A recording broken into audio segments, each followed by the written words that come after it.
Hi dear students, welcome to the class. So in our last class we completed our eighth chapter, that is gravitation with numericals. So today we are going to start our ninth chapter, that is mechanical properties of solids. Mechanical properties of solids. Right? Here we know already about solids. Solids ಅಂದ್ರೆ ನಮಗೆ ಗೊತ್ತಿದೆ ಗಟ್ಟಿಯಾದ ವಸ್ತುಗಳು. ಗಟ್ಟಿಯಾದ ವಸ್ತುಗಳು ಅಂದ್ರೆ hard ಅಂತ ಹೇಳ್ತೀವಿ, ಒಂದು ರೀತಿ hard. Clear? So then mechanical properties of solid. So solid ಮ್ಯಾಗ ಸಾಲಿಡ್ ಏನದಾವಲ್ಲ ಅದ್ರ ಮ್ಯಾಗ ಎಂತೆಂಥ ಮೆಕ್ಯಾನಿಕಲ್ ಪ್ರಾಪರ್ಟೀಸ್ ಬರ್ತಾವ, ಏನೇನು ಬರ್ತಾವ ಸಾಲಿಡ್ಸ್ಗೆ, ರೈಟ್? ಎಂತೆಂಥ ಪ್ರಾಪರ್ಟೀಸ್ ಬರ್ತಾವ ನಮ್ಮ ಫಿಸಿಕ್ಸ್ ಒಳಗೆ, right? So now we are going to discuss those mechanical properties of what solids. Those mechanical properties of what solids. Suppose now see here, if I am going to apply the force, right? If I am going to apply the force to this marker, ಈ marker ಮ್ಯಾಗ ನಾನು ಏನು ಮಾಡಾತೀನಿ, force apply ಮಾಡಾತೀನಿ. So ನನ್ನ force ಏನಾಗಿದೆ ಅದು ಬೀಳಾತಿಲ್ಲ, ಅದ್ರ ಏನೂ ಆಗತ್ತಿಲ್ಲ, ಅದಕ್ಕೇನೂ ಆಗ್ತಿಲ್ಲ. Clear my point? In suppose if I am going to take a stone hit to this what marker, so ನಾನು ಇದಕ್ಕೆ ಏನು ಮಾಡ್ತೀನಿ, ಒಂದು ಇಲ್ಲಿ ಇಡ್ತೀನಿ, ಇಟ್ಟಿದ್ರ ಮ್ಯಾಗ ಕಲ್ಲು ತೊಗೊಂಡು ಹೊಡಕ್ಕೆ ಸ್ಟಾರ್ಟ್ ಮಾಡ್ತೀನಿ. ಸೊ ಕಲ್ಲು ತೊಗೊಂಡು ಹೊಡಕ್ಕೆ ಮಾಡಿ ಸ್ಟಾರ್ಟ್ ಮಾಡಿದಾಗ ಏನಾಗ್ತೈತಿ ರೈಟ್? ಸೊ ಇದ್ರದ್ದು ಸೈಜ್ ಇದ್ರದ್ದು ಶೇಪ್ ಏನಾಗುತ್ತೆ, ಚೇಂಜ್ ಆಗುತ್ತೆ. ಇದ್ರದ್ದು ಸೈಜ್ ಮತ್ತು ಇದ್ರದ್ದು ಶೇಪ್ ಏನಾಗುತ್ತೆ, ಚೇಂಜ್ ಆಗುತ್ತೆ. So the body becomes what deformed. The body becomes what, deformed. So see here,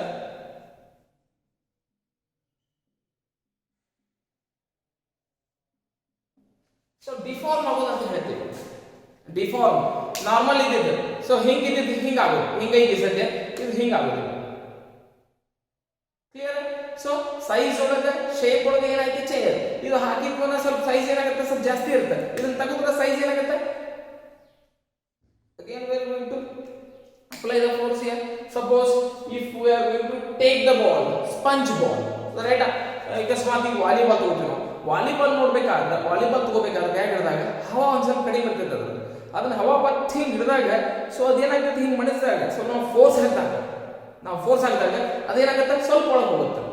so ಅವಾಗ ಅದರದ್ದು ಸೈಜ್ ಮತ್ತು ಶೇಪ್ ಏನಾಗಿರ್ತೈತಿ, ಚೇಂಜ್ ಆಗಿರ್ತೈತಿ. ಸೈಜ್ ಮತ್ತು ಶೇಪ್ ಏನಾಗಿರ್ತೈತಿ, ಚೇಂಜ್ ಆಗಿರ್ತೈತಿ. ಸೊ ಅವಾಗ ನಾವು ಬಿಟ್ವಿ ಅಂತಂದ್ರೆ again what happens, it will comes to its original shape and size. Getting my point? So ನಾನು ಹೇಳೋದನ್ನ ಅರ್ಥ ಆಯ್ತೈತ್ರಿ? ಸೊ ಯಾವುದೇ ಬಾಡಿ ಏನಾಗಬೇಕು, ಡಿಫಾರ್ಮ್ ಆಗಬೇಕು. Clear my point? So deformation ಗೊತ್ತಾಯ್ತು ನಾನು ಹೇಳೋದು?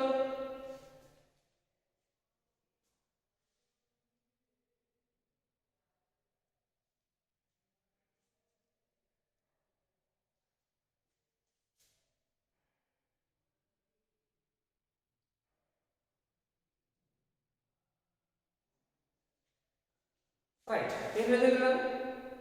ಡಿಫಾರ್ಮ್ ಅಂತ ಹೇಳಿದೆ. ಸಿ ಅಂದ್ರೆ suppose now this is a ball.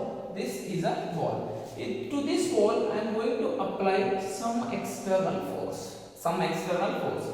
If I am going to external force to this ball is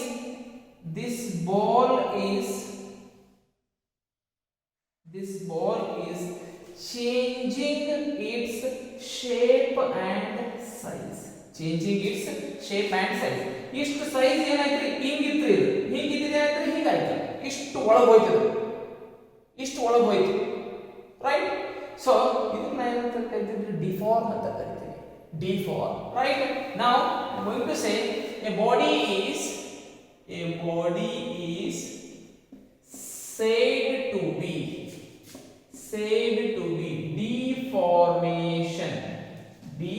deformation. Its shape and size of the body changes under under action of force. Under the action of force. ಹೌದ್ರಿ. So ನಾವು force ಹಾಕಿದಾಗ ಏನಾಯ್ತ್ರಿ, ಆ ಬಾಡಿದ shape ಮತ್ತು size change ಆಯ್ತು. Shape ಮತ್ತು size change ಆಯ್ತು. ಅವಾಗ ಅದನ್ನ ಏನಂತ ಹೇಳ್ತೀವಿ, ಡಿಫಾರ್ಮೇಷನ್ ಅಂತ ಹೇಳ್ತೀವಿ. ಫಾರ್ ಎಕ್ಸಾಂಪಲ್ ಇನ್ನೊಂದು ತಗೊಳ್ಳೋಣ. ಎಕ್ಸಾಂಪಲ್ ಏನು ನೋಡಿ. Example here once again. So there is a spring. That spring is in its mean position. In its mean position and it is having a length L. ಇನ್ನೊಂದು spring ತಗೊಂಡಿದ್ದೆ ನಾನು. ಇನ್ನೊಂದು ಏನು ತಗೊಂಡಿದ್ದೆ, ಸ್ಪ್ರಿಂಗ್ ತಗೊಂಡಿದ್ದೆ ನಾನು, ರೈಟ್. ಆ ಸ್ಪ್ರಿಂಗ್ ಒಂದು ನಾರ್ಮಲ್ ಪೊಸಿಷನ್ ದಾಗ ಐತಿ. ಎಂತ ಪೊಸಿಷನ್ ದಾಗ ಐತಿ, ನಾರ್ಮಲ್ ಪೊಸಿಷನ್ ದಾಗ ಐತಿ. ಅದರದ್ದು ಏನೈತ್ರಿ, L ಲೆಂತ್ ಐತ್ರಿ. ಏನ್ ಲೆಂತ್ ಐತ್ರಿ, L ಲೆಂತ್ ಐತ್ರಿ, right. Now see, if I am going to apply the force to this spring, ಈ ಸ್ಪ್ರಿಂಗಿಗೆ ನಾ ಏನು ಮಾಡ್ತೇನೆ, ಫೋರ್ಸ್ ಅಪ್ಲೈ ಮಾಡ್ತೇನೆ. ಕ್ಲಿಯರ್ ರೀ? ಏನಾಗುತ್ತೆ ನೋಡ್ರಿ ಅವಾಗ, simple.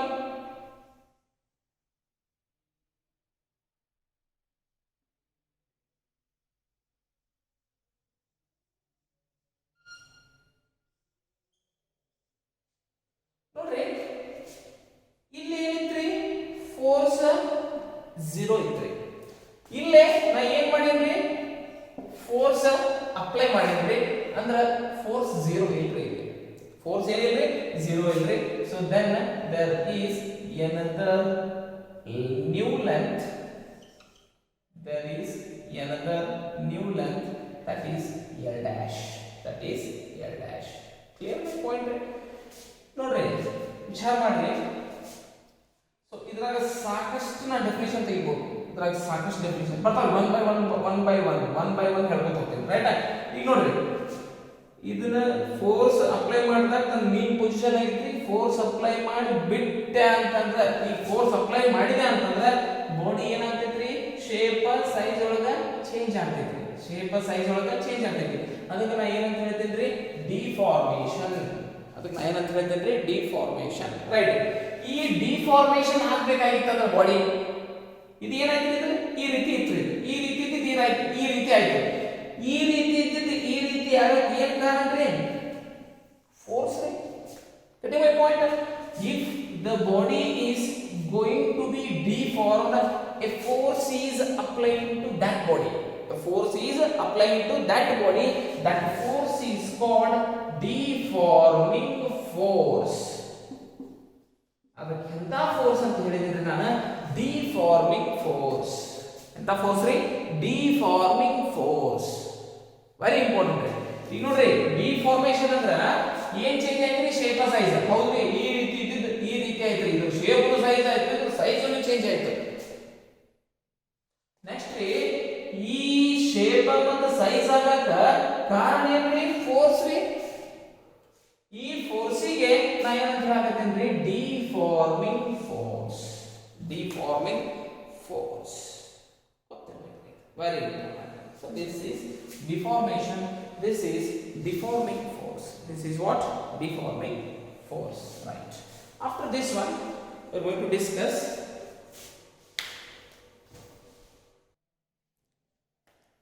right. Now see, after that one, here, so in my hand there is a bottle. In my hand there is a bottle. So now see, here I am going to apply the force on this bottle. I am going to apply the force on this bottle. See, if I am going to apply the force, which type of force that is? That is deforming force. That is deforming force, right? Because that deforming force is the changes this bottle's size and shape. This bottle's what? Size and shape, right? Now see, if this bottle is, if I remove the force, again the bottle shape and size is come to the original shape. The bottle size or shape is come to the what? Original shape. Right? So that's why here see, the property of a body by virtue of which regains its original shape or size, the removal of deforming force is called as elasticity. Right? ಇನ್ನೊಂದ್ಸಲ ಇದು deforming force ರೀ, ಇದು deforming force ರೀ. So ನೋಡ್ರಿ ಈ deforming force ಅನ್ನ ಏನ್ ಮಾಡಾಕತ್ರಿ apply ಮಾಡಾಕತ್ರಿ right. So ನೋಡ್ರಿ ಈ ನಾ ಫೋರ್ಸ್ ಅಪ್ಲೈ ಮಾಡಕತ್ತಲ್ಲಿ ಬಾಟ್ಲಿದ ಸೈಜ್ ಅಥವಾ ಶೇಪ್ ಏನಾಗಕತ್ತೈತ್ರಿ ಚೇಂಜ್ ಆಗೈತ್ರಿ ರೈಟ್ ರೀ. ಏನ್ ಅಪ್ಲೈ ಮಾಡಿದ್ರಿ ಡಿಫಾರ್ಮಿಂಗ್ ಫೋರ್ಸ್ ರೀ. If the removal of deforming force ನಾ ಇದನ್ನ ರಿಮೂವಲ್ ಮಾಡ್ತೇನೆ ಅಂದ್ರೆ ತೆಗಿತೇನೆ ಫೋರ್ಸ್. ಸೊ ತೆಗೆದಾಗ ಏನಾಗುತ್ತೆ ದ ಬಾಡಿ ಏನ್ ಮಾಡ್ತೇವೆ ಹೊಳ್ಳಿ ರೀಗೇನ್ ಮಾಡ್ಕೋತೈತಿ, ಹೊಳ್ಳಿ ತಂದು ಹೆಂಗಿರ್ತೈತಿ ಶೇಪ್ ಅಥವಾ ಸೈಜ್ ಆ ಶೇಪ್ ಅಥವಾ ಸೈಜಿಗೆ ಬರ್ತೈತಿ. So that removal of force which force deforming force is called as what the elasticity. ಅದಕ್ಕೆ ಏನಂತ ಹೇಳ್ತೀವಿ ನಾವು ಇಲಾಸ್ಟಿಸಿಟಿ ಅಂತ ಹೇಳ್ತೇವೆ. ಕ್ಲಿಯರ್ ಮೈ ಪಾಯಿಂಟ್ ರೀ. Elasticity very important. ಕೇಳ್ತಾನೆ ಇದು 1 ಮಾರ್ಕ್ಸ್ 2 ಮಾರ್ಕ್ಸ್ ಕೇಳ್ತಾನೆ. The property of A body by virtue of which regains clear it. So see here after this one elastic bodies. So elasticity ಅಂದ್ರೆ ಗೊತ್ತಾಗ್ತದೆ ನನಗೆ. elasticity ಅಂದ್ರೆ ಆ body ಏನಾಗಬೇಕ್ರಿ which regains its shape and size. ಹೊಳ್ಳೆ so ಏನಾಗಬೇಕ್ರಿ ತನ್ನ shape ಅಥವಾ ಸೈಜ್ ಅನ್ನ ಹೊಳ್ಳೆ ಫೋರ್ಸ್ ತಗೊಂಡ ತನ್ನ ಒರಿಜಿನಲ್ ಬರ್ಬೇಕ್ರಿ ಅವು. ಅದಕ್ಕೆ ನಾನು ಏನು ಹೇಳಿದ್ರಿ ಇಲಾಸ್ಟಿಸಿಟಿ ಅಂತ ಹೇಳಿದ್ದಾರೆ. ಈ ಇಲಾಸ್ಟಿಕ್ ಬಾಡೀಸ್ ಅಂದ್ರೆ which bodies are what having the property of regaining. So ಇದರ ಅಂಡರ್ ಇಲಾಸ್ಟಿಸಿಟಿ ಅಂಡರ್ ಯಾವ್ಯಾವ ಬರ್ತಾವ್ರಿ ಎಲ್ಲಾನು ಎಂತ ಬಾಡಿ ರೀ ಅವು ಇಲಾಸ್ಟಿಕ್ ಬಾಡಿ. ಕ್ಲಿಯರ್. ಈಗ removal of deforming force which those bodies are coming their original shape and size. Those all are bodies coming under elastic bodies. Right here phosphorus bronze.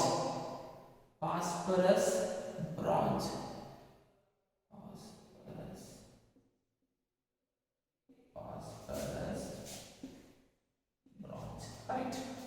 So next fiber. So many. So these are all bodies are called elastic bodies. ಏನಂತ ಹೇಳ್ತೇನೆ ನಾನು elastic bodies ಅಂತ ಹೇಳ್ತೇನೆ ಗೊತ್ತಿರಬೇಕು right. ಇದಕ್ಕೆ ನಾವು ಏನಂತ ಹೇಳ್ತೇವೆ elasticity ಅಂತ ಹೇಳ್ತೇವೆ ಅಂತಾರೆ elasticity ರೈಟ್.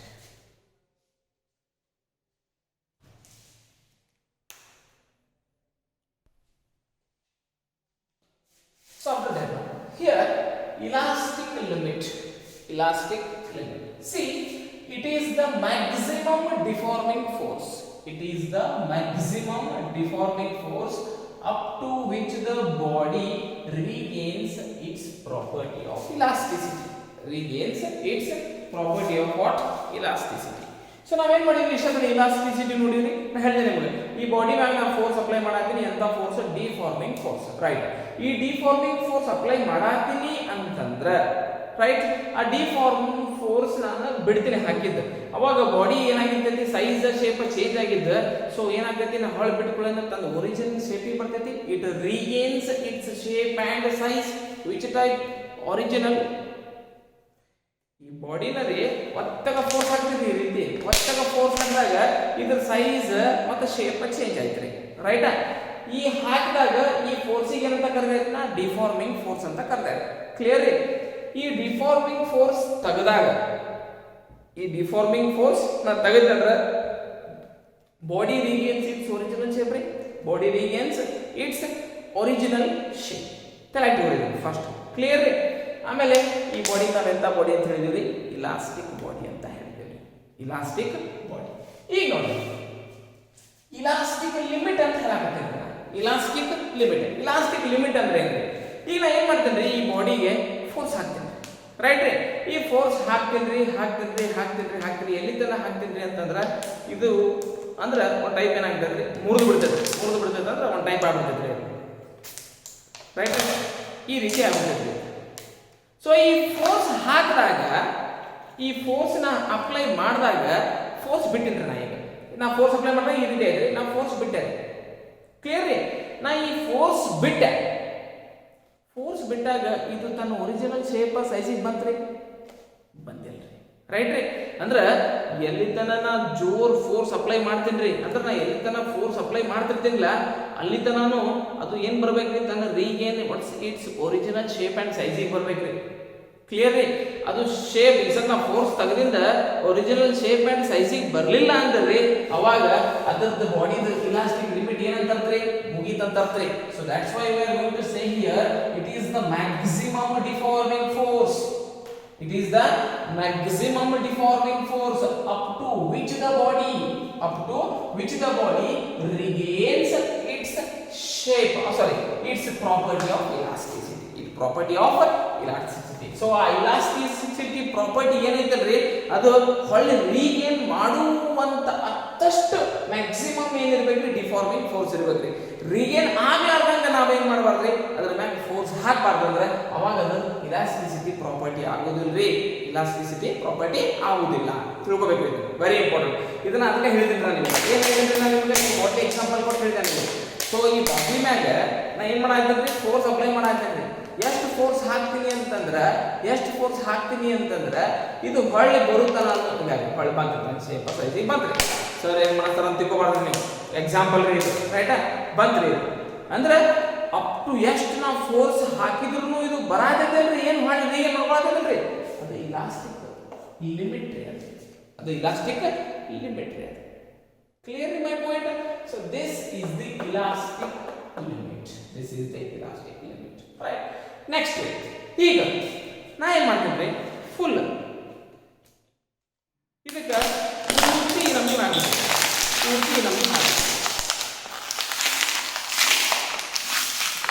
ಈ ನಮ್ಗೆ ಮಾಡ್ಬೇಕು. ಸೊ ನಾವು C if the deforming force is the body shape and size removal. ಈ ಬಾಡಿ ಶೇಪ್ ಮತ್ತು ಸೈಜ್ ಅನ್ನ ಏನ್ರಿ ತೆಗೆದು ಬಿಟ್ಟಿದ್ರಿ ಡಿಫಾರ್ಮಿಂಗ್ ಫೋರ್ಸ್. ಈಗ ನಾ ಈ ಡಿಫಾರ್ಮಿಂಗ್ ಫೋರ್ಸ್ ಅನ್ನು ತೆಗೆದಿದ್ದೇನೆ. ಕ್ಲಿಯರ್ ರೀ. ಈ ಡಿಫಾರ್ಮಿಂಗ್ ಫೋರ್ಸ್ ತೆಗೆದಾಗ ಬಾಡಿ ತನ್ನ ಶೇಪ್ ಮತ್ತು ಸೈಜಿಗೆ ಹೊಳ್ ಬಂತ್ರಿ, ಇಲ್ಲ. ಬಾಡಿ ತನ್ನ ಶೇಪ್ ಸೈಜಿಗೆ ಹೊಳ್ ಬಂತ್ರಿ, ಇಲ್ಲ. ಸೊ ಹೊಳ್ ಬಂದಿಲ್ಲ ಅಂದಾಗ that property is called plasticity. ಅದಕ್ಕೆ ಏನಂತ ಕರಿತೀನಿ ನಾನು, plasticity. So if the deforming force which the bodies are not regains its shape and size after removal of deforming force. ಈಗ ನೋಡಿ, ಫಾರ್ ಎಕ್ಸಾಂಪಲ್ ಇನ್ನೊಂದು ಎಕ್ಸಾಂಪಲ್ ತಗೊಳ್ಳೋಣ. So now there is a spring is hang on here. So ಇಲ್ಲಿ ಏನಾಗೈತಿ, ಒಂದು spring ಹ್ಯಾಂಗ್ ಆಗೈತಿ. Right ರೀ. So ಇದ್ರದ್ದು ಒರಿಜಿನಲ್ ಶೇಪ್ ಏನೈತ್ರಿ, ಎಲ್ ಅಂದ್ರೆ ಲೆಂತ್ ಎಲ್ ಐತ್ರಿ, ಇದು ಒರಿಜಿನಲ್ ಶೇಪ್. ರೈಟ್. ಇಲ್ಲೇ ಫೋರ್ಸ್ ಏನೈತ್ರಿ, 0 ಐತ್ರಿ. ಫೋರ್ಸ್ ಯಾವುದೇ ಫೋರ್ಸ್ ಅಪ್ಲೈ ಮಾಡಾಕಿದ್ರಿ, ನಾ ಈ ಫೋರ್ಸಿಗೆ ನಾ ಏನ್ ಮಾಡ್ತೇನೆ, ಫೋರ್ಸ್ ಅಪ್ಲೈ ಮಾಡಕ್ ಸ್ಟಾರ್ಟ್ ಮಾಡ್ತೇನೆ. ಈ ಫೋರ್ಸಿಗೆ ಫೋರ್ಸ್ ಅಪ್ಲೈ ಮಾಡಿದಾಗ ವಿಚಾರ ಮಾಡ್ರಿ, ಒಂದು ಸ್ವಲ್ಪ ನಾ ಏನ್ ಮಾಡ್ತೇನೆ, ಜಗ್ತೇನೆ. ಅಂದ್ರೆ force not equal to 0. In this time what happens here, see the body's size and shape changes. Shape is type and the length L dash. Clear next? Right.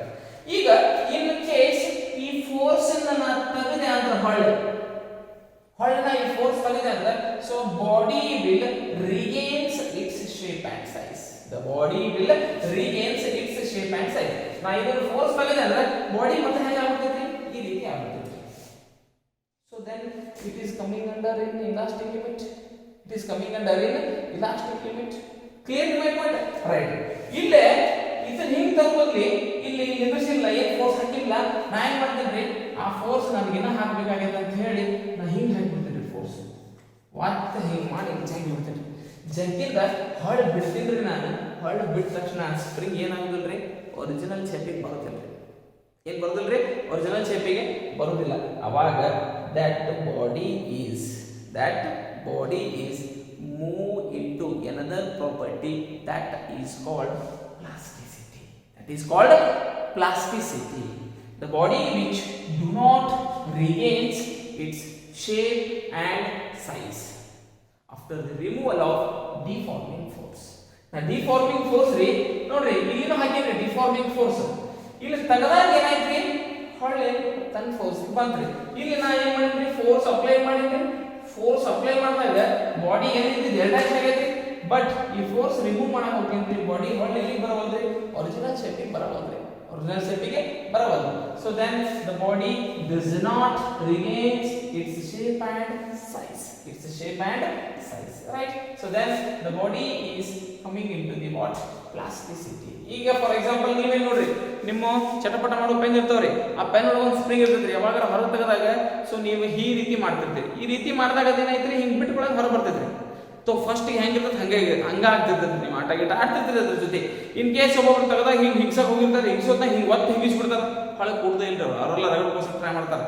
ಹೊಳಗೆ ಕೂಡದಿಲ್ರಿ ಅದು ಆ ಬಾಡಿ ಎಂತ ಬಾಡಿ ಇದೆ ಪ್ಲಾಸ್ಟಿಸಿಟಿ ರೈಟ್ ಇಲಾಸ್ಟಿಕ್ ಲಿಮಿಟ್ ಮೀರಿ ಬಿಟ್ಟಿರ್ತೈತ್ರಿ ಏನು ಮೀರಿರ್ತೈತ್ರಿ elastic limit ಮೀರಿ ಬಿಟ್ಟಿರ್ತೈತಿ so that is called plasticity right so here ಈ plasticity bodies ಇರ್ತಾವ್ರಿ ಫಾರ್ ಎಕ್ಸಾಂಪಲ್ ಕ್ಲೇ ಕೋಲ್ಡ್ ಈಗ ಫಾರ್ ಎಕ್ಸಾಂಪಲ್ ನೆಲ ಇರ್ತೈತಿ ನೆಲ ಕರೆಕ್ಟಾ ಈ ನೆಲದ ಮ್ಯಾಗ ಸ್ವಲ್ಪ ಏನಾರ ಹಸಿ ಆದಾಗ ನಾವು ಒತ್ತೆ ಕಾಲಿಟ್ಟಂದ್ರೆ ಈ ರೀತಿ ಆಗುತ್ತೆ ಕರೆಕ್ಟಾ ಈ ರೀತಿ ಆದಾಗ ಇದು ಹೊಲ್ ಬರುತ್ತಂದ್ರೆ ಹೊಳ್ಳು ನಾವು ಕಾಲು ತಗೊಂಡು ಹೊಳ್ಳು ಹಸಿದಾಗುತ್ತೆ ಹಾಗೆ so that is wet clay cold right ಇದು fraction example is a wet clay cold right so these all the types of bodies are coming into the what plasticity bodies. Which type of bodies? Plasticity bodies. ಗೊತ್ತಿರಬೇಕು right.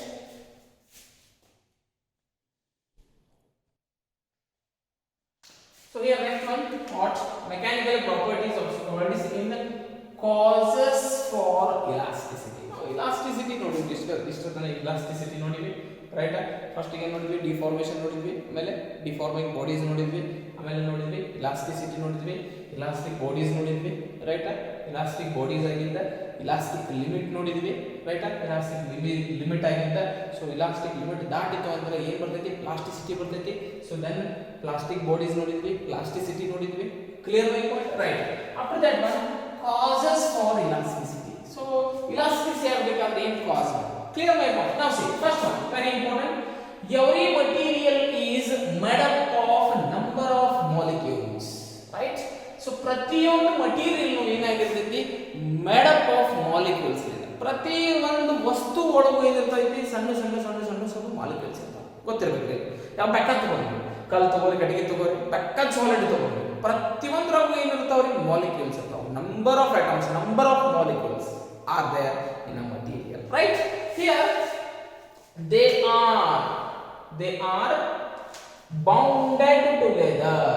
they are bounded together due to intermolecular forces ಈಗ ನೋಡ್ರಿ ಯಾವುದೇ ಒಂದು body ಐತಂದ್ರೆ so many ಏನಿರ್ತಾವ್ರಿ molecules ಇರ್ತಾವೆ molecules ಇವಕ್ಕೂ ನಡಬರ್ಕ್ ಒಂದು force ಇರ್ತೈತ್ರಿ ಆ ಫೋರ್ಸಿಗೆ ನಾವೇನಿದ್ದೀವಿ inter molecular force molecules ಒಳಗೆ ಒಂದು ಫೋರ್ಸ್ ಇರ್ತೈತ್ರಿ ಆ ಫೋರ್ಸ್ ಲಿಂದ ಏನ್ ಮಾಡ್ತೈತ್ರಿ ಬೌಂಡೆಡ್ ಟುಗೆದರ್ ಅದರಿಂದ ಏನಾಗಿರ್ತೈತ್ರಿ ಬೌಂಡ್ ಆಗಿರ್ತೈತ್ರಿ ಕ್ಲಿಯರ್ ರೈಟ್ ಇಂಥ ಟೈಮ್ ಒಳಗೆ ನಾವೇನ್ ಮಾಡ್ತೀವಿ when an external force applied to the material so ಇದನ್ನ ನಾ ಏನು ಮಾಡ್ತೀನಿ ಒಂದು ಫೋರ್ಸ್ ಹಾಕ್ತಿದ್ರಿ ಎಂತ ಫೋರ್ಸ್ ರೀ ದಟ್ ಈಸ್ ಎಕ್ಸ್ಟರ್ನಲ್ ಫೋರ್ಸ್ ಎಂತ ಫೋರ್ಸ್ ರೀ external force right external force ಹಾಕಿದಾಗ solid atoms are displaced from equilibrium positions ಹೌದ್ರಿ ಈಗ ಇದಕ್ಕೆ ಫೋರ್ಸ್ ಅಪ್ಲೈ ಮಾಡಿದ್ಯಾ ಅಂತಂದ್ರೆ ಜೋರ್ ಫೋರ್ಸ್ ಅಪ್ಲೈ ಮಾಡಿದ್ಯಾ ಅಂತಂದ್ರೆ ಇಲ್ಲಿಂದ ಮಾಲಿಕ್ಯೂಲ್ ಇಲ್ಲಿ ಬರ್ಬೋದ್ರಿ ಇಲ್ಲಿಂದ ಮಾಲಿಕ್ಯೂಲ್ ಇಲ್ಲಿ ಬರ್ಬೋದ್ರಿ ಇಲ್ಲಿಂದ ಮಾಲಿಕ್ಯೂಲ್ ಇಲ್ಲಿ ಬರ್ಬೋದ್ರಿ ಇಲ್ಲಿಂದ ಮಾಲಿಕ್ಯೂಲ್ ಇಲ್ಲಿ ಬರ್ಬೋದ್ರಿ ಇವು ನಾಲ್ಕು ಮಾಲಿಕ್ಯೂಲ್ ಏನ್ ಚೇಂಜ್ ಮಾಡ್ಯಾವ್ರಿ ಇಲ್ಲಿ ಇದ್ದ ಪ್ಲೇಸ್ ಇಲ್ಲಿ change ಮಾಡ್ಯಾವ್ರಿ ಯಾವಾಗ್ರಿ when we are going to apply the external force right so displaced from here to here right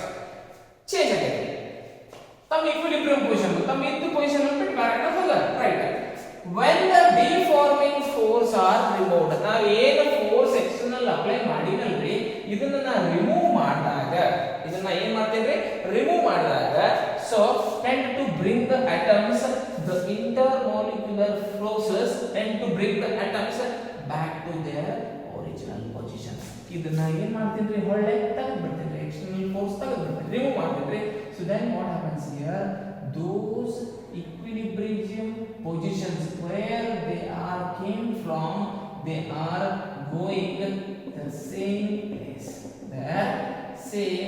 ತಮ್ಮ ಪ್ಲೇಸಿಗೆ ತಾವು ಏನು ಮಾಡ್ತಾವೆ ಹೊಳ್ಳಿ ಹೋಗ್ತಾವೆ ನಮ್ಮ ಪ್ಲೇಸಿಗೆ ತಾವು ಹೊಳ್ಳಿ ಹೋಗ್ತಾವೆ ಇದು ನಮ್ಗೆ ಇಲಾಸ್ಟಿಸಿಟಿ ರೀಸನ್ ಆಗ್ತೈತ್ರಿ ಇದು ಇಲಾಸ್ಟಿಸಿಟಿಗೆ ರೀಸನ್ ಯಾಕಂದ್ರೆ ನಮ್ಮ elasticity ಏನಿರ್ತೈತ್ರಿ the body which regains its shape and size the body which regains its shape and size clear my point so that is called what elasticity so then the body gains original shape right now see here last one intermolecular force of attraction is different for different material ಈಗ ನೋಡ್ರಿ ಕೆಲವೊಂದು material ಒಳಗ ಕೆಲವೊಂದು type force ಇರ್ತಾವ correct ಅದ್ರ intermolecular force ಬೇರೆ ಬೇರೆ ಇರ್ತೈತ್ರಿ ಅಂದ್ರೆ ನಾವೇನ ಮಾಡ್ಬೇಕಂದ್ರೆ it is list in gaseous state so intermolecular state gaseous ಒಳಗ ಬಹಳ ಕಡಿಮೆ ಇರ್ತೈತಿ ಬಹಳ ಏನಿರ್ತೈತಿ ಕಡಿಮೆ ಇರ್ತೈತಿ ಅಂಡ್ ಮೋಸ್ಟ್ ಇನ್ ಸಾಲಿಡ್ಸ್ ಒಳಗ ಜಾಸ್ತಿ ಇರ್ತೈತಿ ಅದಕ್ಕೆ ನಾವು ಹೇಳಿದ್ವಿ mechanical properties of solids so mechanical properties ಅಂದ್ರೆ ಏನ್ರಿ ಬಾಡಿ ಹಂಗೈತಿ ಡಿಫಾರ್ಮೇಷನ್ ಆದ್ರೆ ಎಂತ ಫೋರ್ಸ್ ಬರ್ತೈತಿ ಡಿಫಾರ್ಮ್ ಫೋರ್ಸ್ ಬರ್ತೈತಿ ಬಾಡಿ ಏನಾಗ್ತೈತಿ ಇಲಾಸ್ಟಿಕ್ ಒಳಗೆ ಇರ್ತೈತಿ ಪ್ಲಾಸ್ಟಿಸಿಟಿ ಒಳಗೆ ಇರ್ತೈತಿ so many mechanical properties now we are going to discussing right so here and intermolecular for solids so most ಎದ್ರಾಗ ಇರ್ತೈತಂದ್ರ ಲಿಕ್ವಿಡ್ಸ್ ಒಳಗ ಮತ್ತು ಸಾಲಿಡ್ಸ್ ಒಳಗ intermolecular force ಜಾಸ್ತಿ ಇರ್ತೈತ್ರಿ so these are the causes for elasticity ಗೊತ್ತಿರಬೇಕು ರೈಟ್ ಯಾವಾಗಲೂ ಒಂದು ಮಟೀರಿಯಲ್ ಆಗಬೇಕಾಗಿರ್ತಂದ್ರೆ it is made up of so many molecules it is bounded together due to intermolecular forces due to what intermolecular forces ಗೊತ್ತಿರಬೇಕು ಅವಾಗ intermolecular force ಒಳಗೆ bound ಆಗಿರ್ತದೆ ಯಾವಾಗ ನಾವು ಫೋರ್ಸ್ ಅಪ್ಲೈ ಮಾಡ್ತೀವಲ್ರಿ ಅವಾಗ ಆ ಬಾಡಿ ಏನಾಗ್ತೈತಿ ತನ್ನ ಒಳಗಿನ ಆಟಮ್ಸ್ ಸೊ ಡಿಸ್ಪ್ಲೇಸ್ ಇಲ್ಲಿಂದ ಇಲ್ಲಿ ಬರ್ತಾವೆ ರೈಟ್ ಹೊಳ್ಳ ಅದನ್ನ ತೆಗೆದ್ರೆ ಫೋರ್ಸ್ ಅನ್ನು ಡಿಫಾರ್ಮ್ ಮಾಡಿದ್ರೆ ಸೊ ಏನಾಗ್ತೈತಿ ಅವಾಗ so the body gains its original shape so that is the main thing to this elasticity clear so these intermolecular force of attraction is different for different materials it is least in gaseous state and most of elasticity property is there in solids and what in liquids so tomorrow we are going to discuss the very important one that is stress and strain right we'll discuss